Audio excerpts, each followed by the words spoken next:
आखिरी मियां मोहम्मद बख्श साहब ने अपने आप में शेर कहा है, मैं मोहम्मद ठग मोहम्मद, मैं मोहम्मद चोर है, मैं मोहम्मद ठग मोहम्मद, मैं मोहम्मद चोर है, जिसदा लोकी कलमा पढ़ दे, जिसदा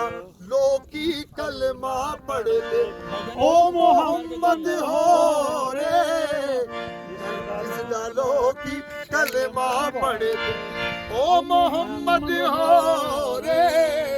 मैं नीवा मेरा मुर्शद उच्चा, उच्चियां दे